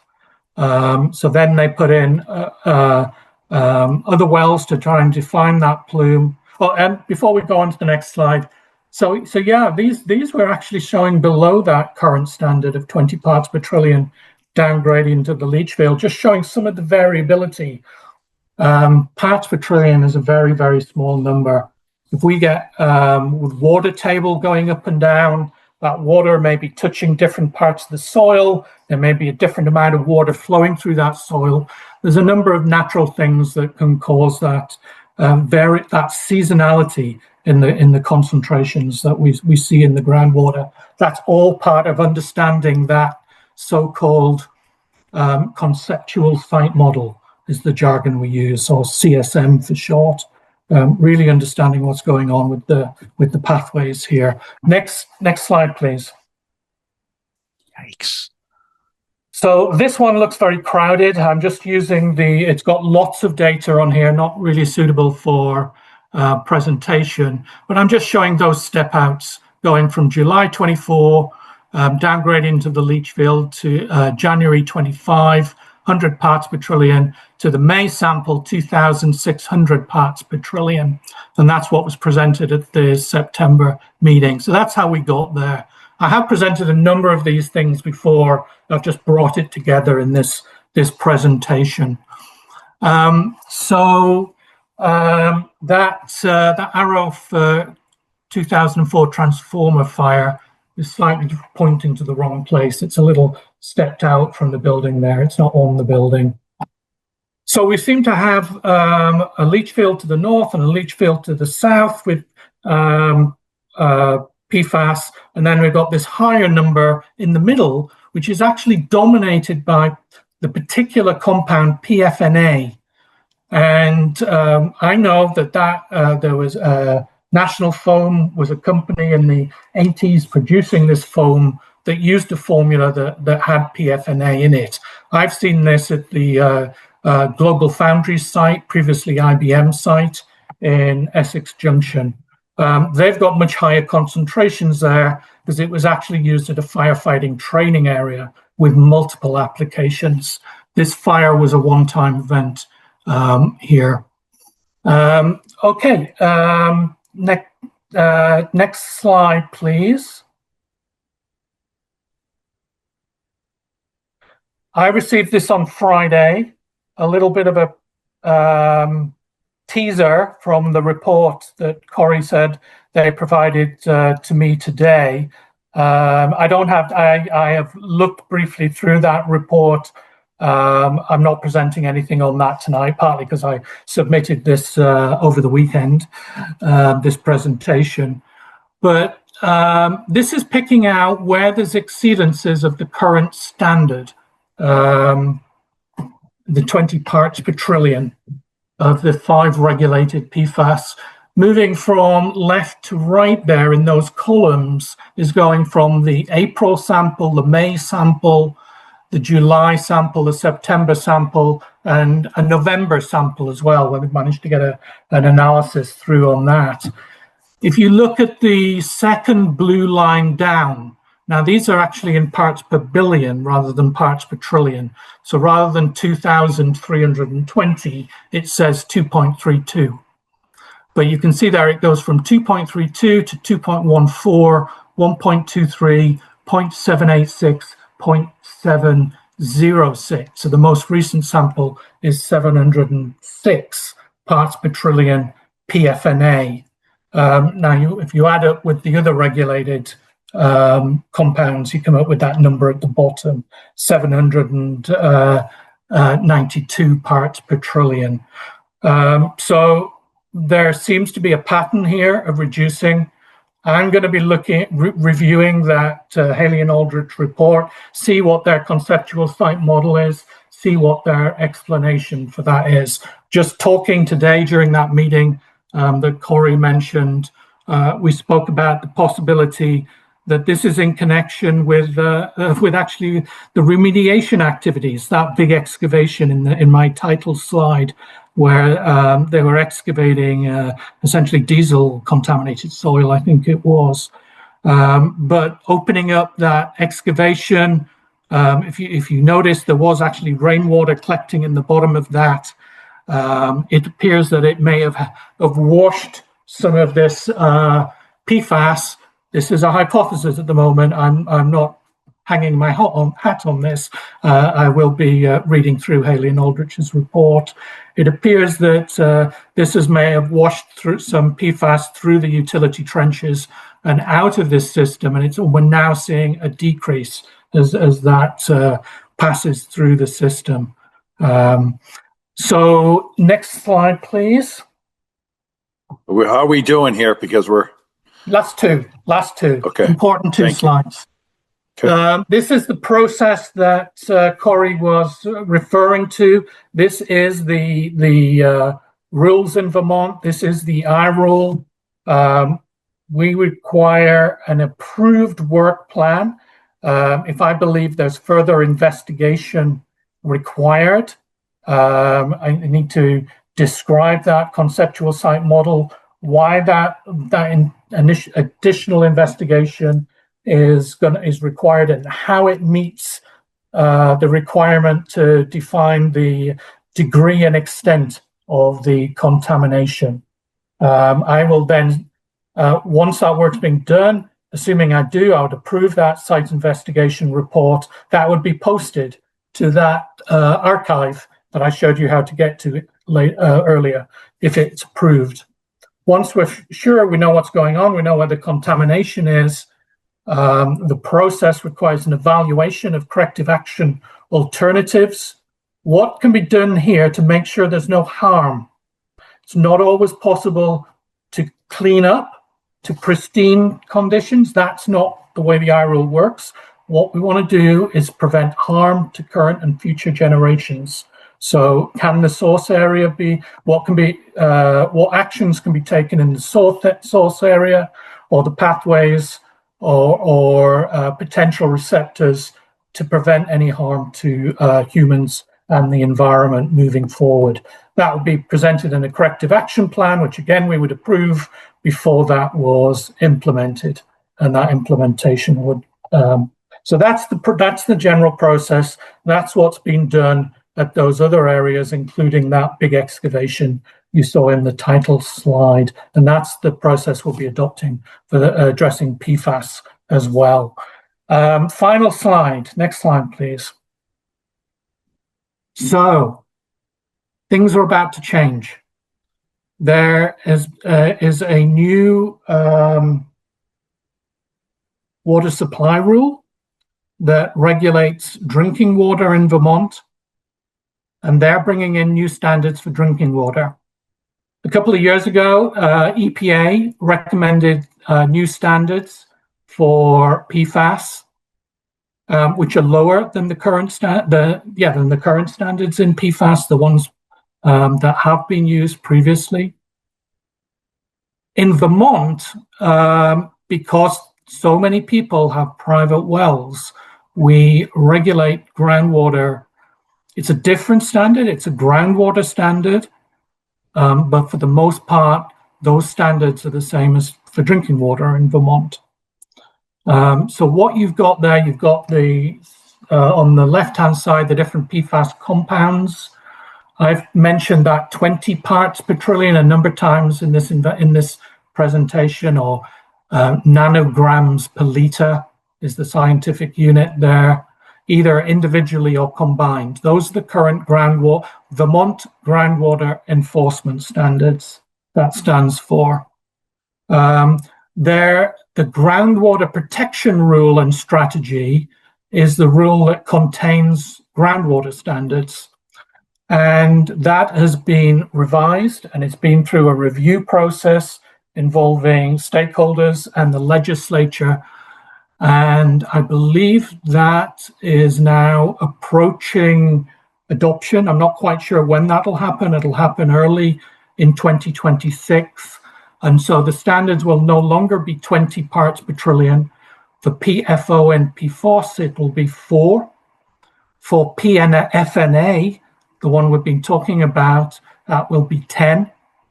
And then there's also a so-called GenX chemical standard there. And there's also a way of combining the PFAS other than PFOS and PFOA and come up with a hazard index, but we won't go into that now. The important thing is that those standards, the numbers will be coming down, will be kept to higher standards. And so perhaps next NDCAP meeting, I'll be comparing numbers against I'll be comparing concentrations against these numbers. And that is something that Haley and Aldrich and NorthStar will have to plan for next year. Okay, I'm sorry, I did take a long time, but I hope that helps to put things into context and perhaps provide a little reassurance of our regulatory role. Graham, I'm just going to correct one thing. So the groundwater protection rule and strategy was just filed with LCAR today. So that's the Legislative Committee on Administrative Rules. So we just filed that today. Okay, thank you. Yeah. Thank you, Patricia. Well, I know that, thank you, Graham. It was thorough. It was very thorough, but this was an area, or excuse me, a topic that there was strong interest from the panel. So let me just quickly say, any questions from the panel for Graham, please? Yes, David, please. Yeah. It's not so much a question. I just want to really thank the panel and Graham and for doing this. This is, I know it was data heavy and long, but it is what I asked for last meeting, and I really appreciate Graham putting the effort that he went into and the panel for indulging me. I also want to say that it really, since I came on the panel, there's lots of nice words that really assured me that we were in the right direction. But what, the detail and the step-by-step processes or the well-by-well discussion confirmed to me what we've heard since I've come on the panel for a couple of years ago. So I really appreciate the effort that Corey and Haley and Aldrich have done throughout those years, and Graham for pulling it together. I think it really gives a lot of confidence to the summary words that we've been hearing. I would agree with that, certainly. Thank you, David. Sky next, and Chris, you're on deck. Sky, sorry, you're on mute. Thanks. Graham, thank you. Great presentation. I look forward to going over it. I confess my eyes glazed there for just a moment or two. Was that one large chart of the dated measurements? Was that one well that was? It was, yeah. Yeah. So that's very curious.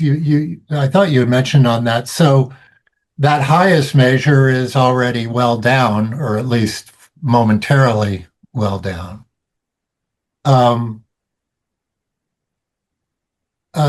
Excuse me. I guess my question is, where did this contamination come from that it wasn't caught years ago? This heavy contamination, obviously from the firefighting foam. Where was it in the meantime? And when was this well, this worst well, that's a new well that was put in? I'm gathering, and so, per the obligation of energy to explore a cleanup at that time, where was this contamination hiding that suddenly it's appeared? It's a good question. And that's all part of the conceptual site model, the CSM, answering that question. And as I say, I just received the report from Haley and Aldrich today. I'll be reading through that and seeing what their proposed answers are to that question. Great, thanks. So do you have can you give us some sense of timeline about how this will be playing out? I mean, NorthStar's, scheduled to be finishing up its work in largest measure by the middle of the year, and then in an even larger measure by the end of 26. How is this review and action plan development and actually performing the action plan? What's the time frame on this type of? I've certainly got expectations in mind, but really it's up to NorthStar to propose that, their schedule moving forward. I know it's a priority for them. I don't know, Corey, would you like to answer that? And then perhaps I could have something to say as well. Yeah, Graham, you kind of hit it on the head. No one's more motivated than us to get this thing fully delineated, make sure our corrective action plan meets all the IRO requirements, and we put this to bed and finish the construction completion report. Like Graham said, we have the report. We were able to generate and get it to Graham today. He spoke to it in general terms, and effectively, we believe we created some of that transmissivity with the other activities where we opened up a good amount of the ground pathway. Skylar, I don't have an exact answer on why Entergy wasn't unaware or didn't know that the PFAS was in the ground at the end of 2014 when we shut the facility down for good. But the site conceptual model, we did identify it as a potential. We did sample around it, and we have stepped forward, and we will finish doing whatever is necessary to determine exactly where it is and what it will take to meet the rule and clean it up or follow the rule to completion. Yeah, I was surprised, concerned. It didn't seem that after that, I'm forgetting what they call it, the site assessment study in 2014. There wasn't any addressment, Graham, can you say, until 2017? I think you said that's when, or maybe you said that, Corey, that's when was the first addressing of this problem? I don't recall the exact date on that. I mean, okay, I'm mindful. Thank you. I am mindful, though, here, the people in panel. Thank you, Scott. And that was helpful. But I think you got the answer from Corey. Okay. About motivation and execution. If we could, please, Chris, you have a question. Yeah. So just for context for everybody, I mean, we're talking about this plan right now, but we have issues in our region where there's well contamination from schools that have historically washed floor polish down the drain. Not really anything nefarious, just, I mean, is what you did for decades. I mean, and at the Wyndham Regional Commission, we have a revolving loan, or Brownfields revolving loan fund. The implications of this new standard are profound, and what it's going to mean for redevelopment in Vermont generally should not be underestimated. I mean, we're talking about, Vermont Yankee nuclear power plant right now, but you might actually be surprised what's in your own septic effluent and what's lurking in your own leach field based on whatever you or whoever lived in the property before you washed away or sprayed in the backyard or sprayed in your garage and hosed it around. So just keep that in mind as we're talking about this, because the implications here are pretty major. especially at a time when federal resources for cleanup are contracting. So at least we have a case here where the money has been put aside and can do the cleanup. But yeah, this is a pretty big deal. So you might, when the rule comes out, you might want to look at it and just think about what the implications could be. Graham, am I saying too much here? Or am I... No, you're not at all. Thank you. When I was putting my presentation. I think we should not talk about this right now, though, about the rule and implications, unless we have other people here from the health department to talk about the health implications and other issues that exist with PFAS. Yeah, I was just going to say that part of my presentation was to. I was going to place it in context with some other sites, but then realized I just didn't have time to do that as well. Yeah, just for I'm not getting into the health issues. I'm getting into the other implication issues just based on sites we work with all the time. So I'm aware of all of them. Not trying to talk out of school, but just it's something everybody should pay attention to. I'm aware of all the sites you work on. Okay, thank you, panel. I think we're going to bring this portion of our discussion to a close. I appreciate that. Well done, Graham. We're going to keep moving. Caroline, I believe you're up next. Is that fair? Yes, thank you. Good evening, everyone. Karen, why don't you give? Why don't you give a quick little bio on you, especially for Sky and other new people, please? Oh, there we go. Too late. Sorry, I think I had a slight audio delay for a minute there, but it just all came back really fast. You were like fast forwarded. So my name is Caroline Daniels. I'm an attorney with the Department of Public Service in the Public Advocacy Division.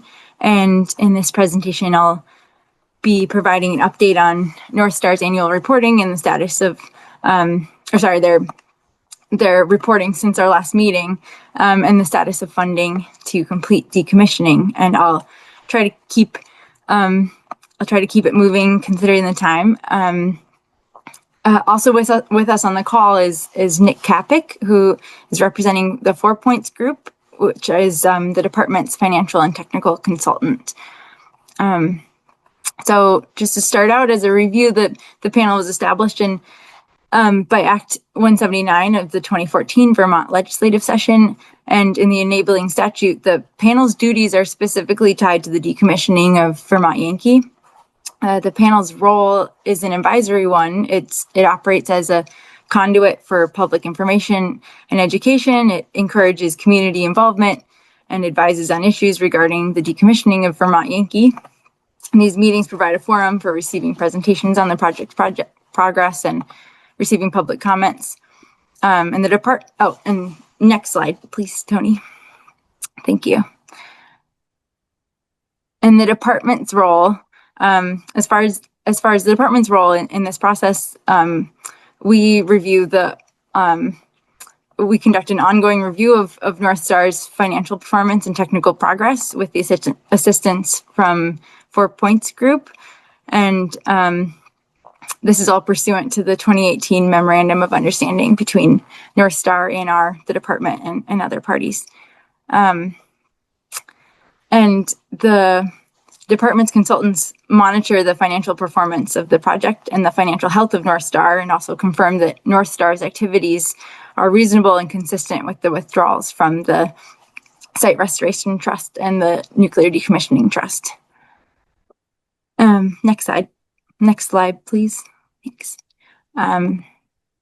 As a financial update, so moving into into NorthStar's financial reporting, the charts on this slide list NorthStar's recent disbursements from the Site Restoration Trust and the Nuclear Decommissioning Trust. NorthStar provides the department with a 30-day notice prior to making withdrawals from the Site Restoration Trust, and those disbursements are for work that has already been completed. So the department has an opportunity to object during that 30-day period if it finds that the Site Restoration Trust disbursement does not align with the work that was performed. And the department also receives a copy of the disbursements from the Nuclear Decommissioning Trust on a monthly basis. And if you can go to the next slide. at this point, I'll pass it off to Nick Kapik with 4 Points Group to provide updates on their financial and technical review of NorthStar's activity over the last few months. Hi, this is Nick. Hi, this is Nick Kapik. As Caroline just noted, there are two trust funds that we monitor. The first one is the Nuclear Decommissioning Trust Fund. It is used to fund both license termination activities as well as spent fuel management activities. License termination includes all of those activities necessary to terminate the NRC license. Spent fuel management activities includes all of those activities to safely store fuel on site until it's accepted by DOE. For the purpose of these numbers, the assumed date is that DOE accepts spent fuel by 2051. Obviously, if that date changes, then the estimates for spent fuel management change as well. There's two sets of columns for the NDT values. One is the current market value. The other is the value if those assets are held to maturity, which is what NorthStar plans to do. So there's currently, as of the end of last month, about 33 million in the NDT if held to maturity. The second trust is a site restoration trust. It is used to fund all of those activities that's not license termination or spent fuel management, such as knocking buildings down, cleaning up any non-radiological contamination on site. The Site Restoration Trust has about 47.7 million at the end of last month if held to maturity. Going back to those three categories, the total license termination project's about $536 million. That is essentially a fixed price. That's the amount NorthStar has agreed to accept or take to complete the project. Of that 536 million, about 501 million has been spent through the end of last month. That leaves about 35 million in activities to go. For spent fuel management, the total is about 291 million, again, assuming DOE acceptance by 2051. Of that 290 million, about 39 million has been spent through the end of last month, leaving about 252 million to go. So the total to-go costs are about $287 million. To fund that $287 million, the NDT contains $33 million, and NorthStar anticipates collecting about $267 million from DOE for those spent fuel management costs in the future. So total assets should be just under $300 million. Similarly, for the SRT, the total cost of the project was about $25 million. Again, that's essentially a fixed price. That is what NorthStar has agreed to accept to complete all the activities. Of that $25 million, NorthStar spent a little under $22 million, leaving about $3 million to go. For site restoration, the trust currently contains about $47.7 million to fund those remaining $3 million in costs. Tony, next slide. In addition to all those numbers, the other thing we do is we actually visit the site periodically to observe the activities. Our focus is on ensuring the work is done safely, ensuring that hazardous materials properly handled and contained, and ensuring that the work that is reported is actually completed. Our most recent visit, we observed the end of the reactor building was last week. We observed the end of the reactor building being demolished. Ongoing work on the intake structure and outfall structures, and future work on the AOG foundation. Everything we observed during that visit was consistent with NorthStar's progress reports. One aside on the financial side, in terms of assurances, beyond the two NDTs, the NDT and the SRT, the Memorandum of Understanding sets up a number of financial assurances. The two big ones we noted here, that's a $140 million parental agreement by NorthStar should there be additional funds needed for the project. And the second is a $55 million escrow account that was built during decommissioning, funded by NorthStar. It is essentially cash. It's assets held should they be needed to complete the project. So based on all of that, the financial status, the progress that's been done, and these assurances, we conclude that the work remaining is reasonable and there's adequate funding to complete that work. That's it. Thank you, Nick. You. And that's the end of. Go ahead, Kara. No, that's just going to say that that's the end of our presentation. Okay, David, did you have a question, please? No, I'm sorry. I accidentally pushed the wrong button. Okay, so that happens. Thank you, Caroline. Thank you, Nick. Let me just say, since that's the conclusion of those state and NorthStar and state reports panel, are there any questions you have for anything you've heard from the Department of Environmental Conservation, from the Department of Public Service, or with regards to their presentations? Any questions, please? Jesus. Mouse is all right. I don't see any. Do you see any questions, Tony? I do not. I don't see any either. Okay. Well, now would be okay. And I apologize for being late, but there was, especially I think on the PFAS stuff, that was something that this panel had evinced an interest and wanted to go deep dive. We accomplished that deep dive. So those members of the public who wanted to ask questions, I apologize. We're 20 minutes or so late for that. But now would be the time, if there's any questions from the public, any questions or comments you'd like to make.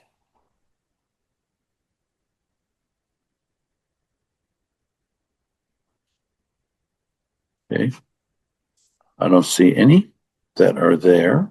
I'm not seeing any either. Okay. With that, and please, if you're with the public and we missed you, or you stepped away, or and you're looking at the agenda and we're on to next, please just raise your hand and we'll come back to you so you can raise your question or make your comment. Next up, though, is the Federal Nuclear Waste Policy Committee update, as well as the Spent Fuels Coalition discussion. Why don't we start with the Fed Nuke Waste Policy Committee update? And who might be addressing that, please? Okay, I think I'm going to have to do that by default. Any other members of the committee are welcome to add items. I received a text message from Lissa Weinman. She is traveling this week and is in an area that she was able to get a text message to me, but her phone communication and her webcast communication are non-existent. So she is unable to attend this evening as a result. As far as new activities go, back on November 17th, the committee met with several representatives from Southern California Edison San Onofre nuclear generating stations, equivalent of this panel. And we had a rather interesting discussion on the efforts that panel is making to get the spent fuel from San Onofre moved off site. They're kind of in a special situation in that, number one, they're right on the Pacific Ocean. They have passenger rail in very close proximity to the ISFC. As well as freeway. So there's and on top of this, the facility is on land that is rented from the Camp Pendleton United States Marine Corps base. And the Marine Corps has said that they want their beach back now that San Onofre is undergoing active decommissioning.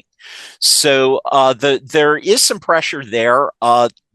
That particular panel is trying to build a coalition to help move federal spent nuclear waste policies forward. So with that, I know Lissa wanted to talk about that more, but I really don't know specifically what she had planned to say. But that's, in any case, that's what the committee did most recently. The committee is planning on having a meeting in early February to look at new federal policies that are expected to come out as a result of recent Trump administration executive orders.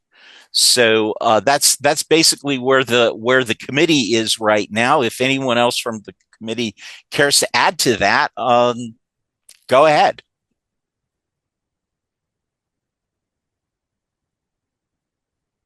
Going once. Okay, thank you, Okay. Tony. What's next? Anything else on the? That's for both. Yeah, well, related fuels? to that, I did touch on the Spent Fuels Coalition discussion. I know that the San Onofre panel is hoping that maybe this panel would be interested in joining the coalition. So why don't we do this? Why don't we give Lissa the opportunity at the next meeting to give. I don't want to give her short shrift on this. So absolutely. Especially since we're running late and she needs we need to give her that opportunity. Sure. So we'll punt on that a little bit. So what's next here? I understand it is the review of the panel's 2025 annual report. Yes, that is correct. And this is back with me again. We're in an unusual situation here. I do have a draft of the report available. Commissioner, I pass it on to you. I never got an okay from you to actually share it with the rest of the departments, or I'm sorry, with the rest of the panel. So at this point, the panel has not seen what I have written so far. It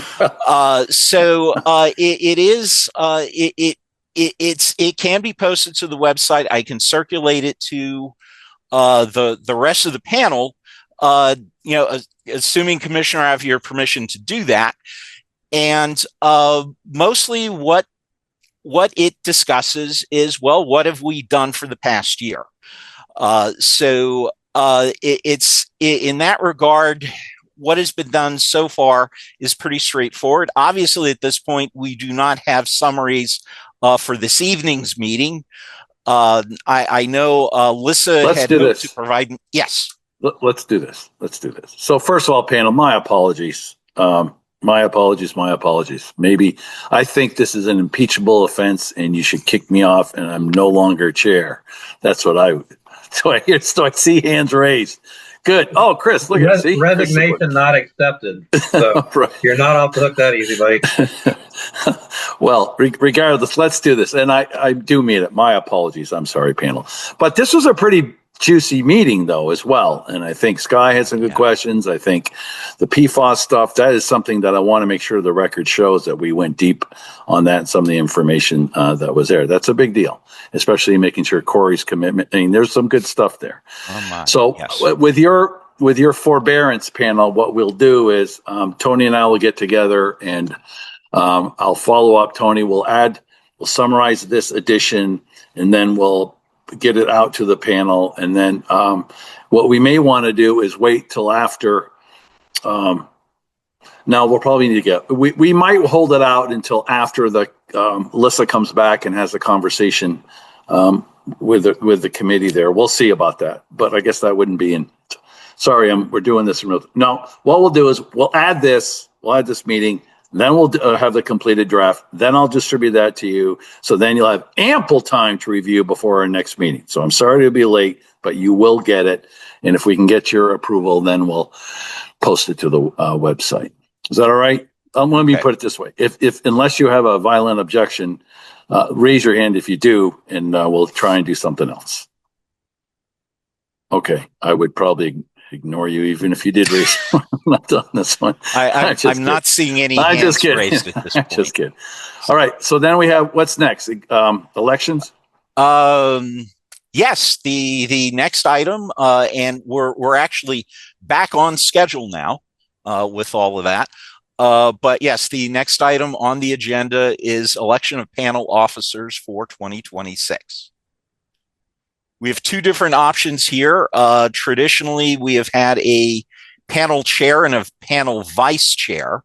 The governing legislation and panel charter do also offers the option of two co-chairs, if people would prefer that at this point. And that's those are the two posts we're electing. Is that correct? That's correct. Yes. Why don't we try and do a chair and vice chair? Just stick with the normal thing. I mean, I would say unless someone feels strongly about it, and I don't feel strongly. I'm just trying to, for ease of conducting this. Let's first start this. Who is interested in serving as chair, please? I nominate Jim Pinkerton for chair. If you will. I second the nomination. Excellent. Jim Pinkerton. Is he awake? I'm sorry? So we just say swing?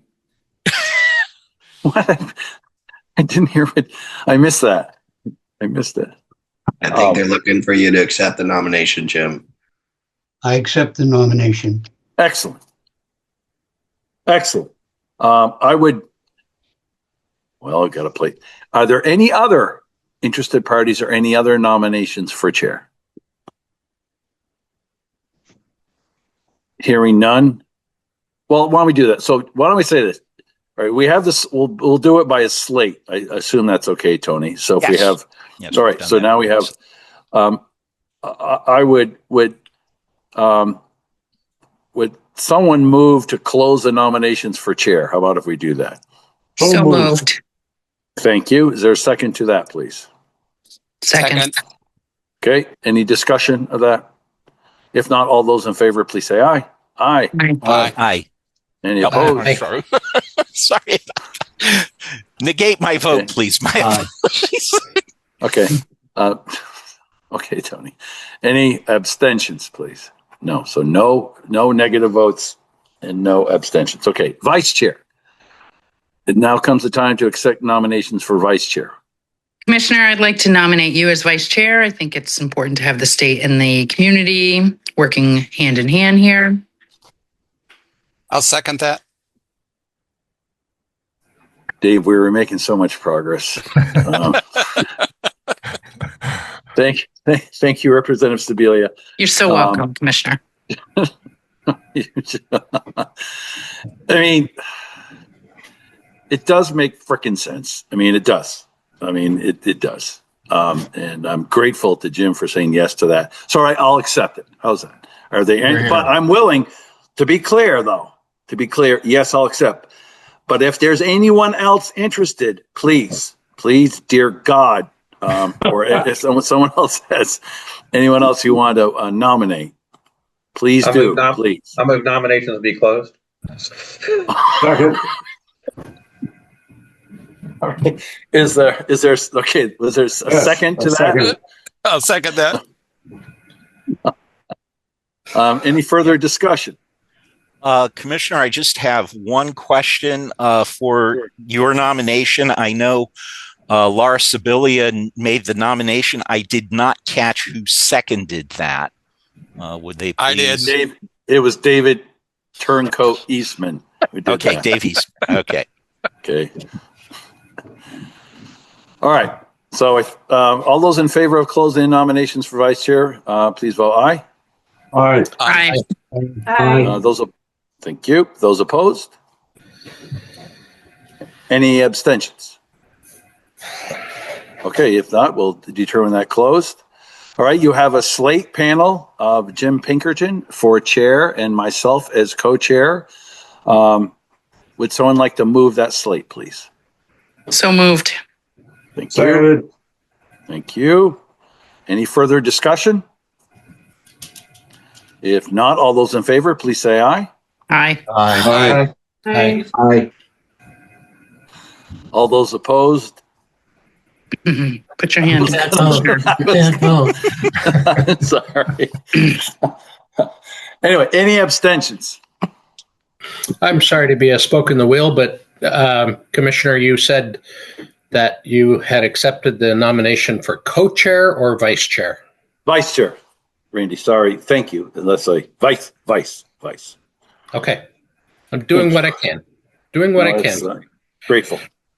So, and Jim, you were raising your hand in abstention. Is that what you were doing?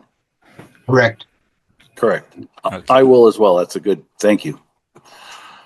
All right. You have that reflected, Tony? Okay. Bear with me 1 second. So there were no votes that I heard. Correct. And two abstention, Jim Pinkerton and you. Correct. Is that correct? Okay. Correct. All right. If you have that, That was the scheduled agenda for this evening. Thank you, Tony. That was the scheduled agenda for this evening. Is there what, Tony? Actually, we have one more item. Oh, I apologize. Scheduling meetings for 2026. Typically, we try to schedule 3 meetings, the minimum required for the panel. We don't necessarily need to do that. Here's what we're going to do. We're not going to. Since I'm still chair, Jim, what I would propose, Jim, with your concurrence, we'll do that either through a survey monkey tool or something. We can if we're going to with all these. No, we're not going to do it that. But I do see 3 people raising their hands. David, I saw you're up first. Chris, you're on deck. Representative Sibilia are in the hole. David, you're up. So, 2 things. One is I'm fine with setting off through another mechanism to actually schedule it, but I'd like to have one fairly soon in the new year, and maybe even more up front as we work through the PFAS issue. If I see things moving kind of quickly, and I'd like to get what we're going to do and then the results of what happened, rather than have it all done and just have it reported out what was found and what was done. So if we could have either have more meetings than 3 or have them heavily weighted relative to PFAS, I'd appreciate it. You have a sense. Thank you, David. You have what's early for you? What's earlier? What's a good time frame for you? I think I guess I'd ask Graham and Corey when we'll have the approval of the plan, and maybe soon after that, and then that might gauge a little bit of how soon the next one ought to be as we get results from those plans, so we can follow it in real time. Gotcha. Graham, please. There's a little bit of to and fro here between NorthStar and myself. They'll propose. Best guess, please. Graham. Okay. Best guess. I'm not quite sure what you're after, David. Time frame. I've got 30 days to review that work plan. It depends on what my review says to what comes next. What level of extra investigation is required. It could be several months to do that investigation. So, it might be 4 months before now. Well, I can report out on that report I received today in Here's 30 what we're going to do. Time. Here's what we're. Okay, I got you. Yeah, Corey, go ahead. If I can jump in, and this is kind of unfair to burden Graham with given the schedule for this, right? He is the regulator who has to look at this and follow all the rule and components that is necessary. We've been talking about this internally quite a bit for all the reasons David Eastman just described. I know the PFAS is getting a lot of attention. My recommendation when we do a meeting in April and then look at maybe July and then one in November, that kind of just slides everything back a little bit and should give us time, if not to get some data early in the spring, certainly have it by the middle of the summer and allow Graham the time necessary to do all his work. So April, July, and November. David, you first raised that. Graham, does that make sense to you? Let me first start. It does. I think we're going to be working through this site investigation, ECR CAP, throughout next year. Okay, so good. Is that good for you? Does that work, David? Yeah. I think so. So for right now, panel, we'll work with that general construct and subject to further revision from someone else's comments. Chris, you were up, and then Representative Sibilia. Sure, thanks. So Trish let me know that my concerns may be misplaced. We're going to follow up with a conversation. I know Darby C. Brownfield's committee, if we haven't had a conversation more broadly, it'd be good for us to have that. So since I made public comments being concerned about it, maybe they're misplaced. We'll see. But we'll learn more as time goes on and it goes out for public comment. Well, that was very gracious of you. I see Patricia smiling, so good. We'll take that as a good outcome. Representative Sibilia, and then Tony, you're on deck. Yes, Commissioner, we heard a request from Senator Welch on some legislation. I wonder if the panel might like to get back together in January on that. And also the report that you and Tony will be reviewing. Might be good to have that be timely to the legislature, so January or February. So I'd like to suggest a brief meeting in January or February for those two purposes. That's reasonable. I wish I hadn't whiffed on my homework, so thank you for that. And then we'd have the annual report. Honestly, I'm happy and we'll get other people's feedback. But I mean, candidly, my honest view is that legislation isn't going anywhere. So we'll have months to get back on that unless there's some kind of change. So I don't know that there's a burning platform there. I am mindful though, if you're getting into April before you actually approve the annual report, that I agree with. So I'm February seems reasonable there. All right. Okay. February does seem, Jim, what do you think? I'm kind of feeling we're into 26. I'm actually leaning towards March on that, but I'd be willing to do late February. Okay. How about that? Is that a friendly amendment, Representative Sibilia? Okay. Reasonably. Feels like sooner rather than later might be good, but. Okay. All right. David, you're going for a second bite, but first, Tony, you're up. Yeah, mostly I think Representative Sibilia brought up the points I was going to bring up, namely Endicap annual report and getting back on Senator Welch's request. So certainly, meeting in February would work for that. Okay, good. Thank you. David? I'm just going to throw my hand up for if we're going to be meeting in February or March to get whatever update we might have on PFAS to the other two editions. See, Laura, there is no quick meeting. There's no such thing as a quick Endicap meeting. He doesn't have to go a deep dive. Just if there's an update. If there's no update, there's no update. Okay. If there's no update, then there's no update. Okay, Graham's good with that. He's signed up. Okay, fair enough. Is that good for you, Jim? Yes, it is. Okay. Tony, do you have that? I believe so. I can. Once the recording is out, I'll review the meeting recording as well, just to make sure I captured everything. Okay. Chris. I put this in the chat just to explain, because at some point we should look at like the trajectory of other caps once the decommissionings have been done and the sites have been restored, because to look at requiring fewer mandatory meetings per year. I'm not talking about the PFAS. I'm talking about once we've gone past this, because remember right now we've got, is it a minimum of 3 per year in statute, Tony? 3 per year in statute, yes. So, and because the legislative process, will take a while. I don't know if it's this legislative session or the next, but it's something for us to ponder so that we're not necessarily having to meet 3 times a year, perhaps, to not talk about a whole lot.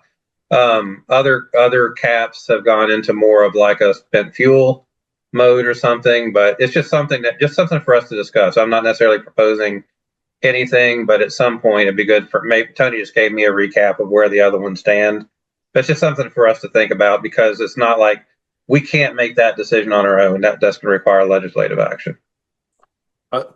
Chris, you and I have discussed this, and I really appreciate you bringing that up. And I would really, under Jim's leadership, I would invite that kind of wither the future of this panel and kind of ponder that in light of that. I think that's maybe the second one, the June, July timeframe. That would be, I think, a perfect time to kind of engage in that discussion. That makes sense to you, Chris? And I mean, because this legislative session may be premature. So whatever the interest is of the group, but yeah. Okay, that's so good. That reflects Jim. I just wanted to make sure it was consistent with what Chris was suggesting, but it'll be under your gavel that happens. All right. And your apt assistance on that too. Okay. Okay. Just for information, I think Maine is down to once a year. Yes. Okay. Their committee. Yeah. I tell you what, in advance, Tony, would you share what the piece of work you did for Chris Campany? Yeah. It was, I can summarize it in a couple of minutes. Okay. I hate you now. No. I hate you now. Okay. No, we're done. I am done. I've been trying to eat here on the side. I need to eat. Okay. It's amazing how non-crabby I've been, but I'm about at the end. So no. Okay, I can circulate the summary. It's a very short email, so I will do that. Good. Wonderful. I just want to clarify now. I heard February suggested in there. I suggested that myself, but we also have April, July, November on the table. So are we talking February? Get rid of the November April now? No. Get rid of the April. Okay. And then go July and then go November. Okay. Kill April. That's good. So February, July, November is what we're talking about. And do we want to set a specific date for February? You are so close. No, we do not. We are ending that portion of the conversation. Okay, Jesus. Good. We'll get back to it then. Very good. Yes. Thank you. Just wanted to be clear on that. Thank you. Yep. Thank you. I appreciate that. Chris. I move adjournment. See? I'll second that. Okay. I'm going to second it. Beat me to it. Okay. There's been a motion made, duly seconded. Is there any discussion? No. All those in favor, please say aye. Aye. Aye. Those opposed, please say go away. Any abstentions? Never mind. Okay. Seriously, thank you, panel. You hung in there. I appreciate it. Again, my apologies on the annual report. We'll hear from, excuse me.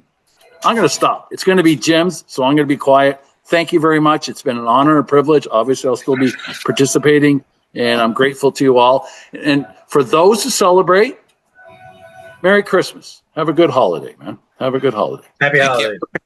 Okay. Happy New Year. Happy New Year.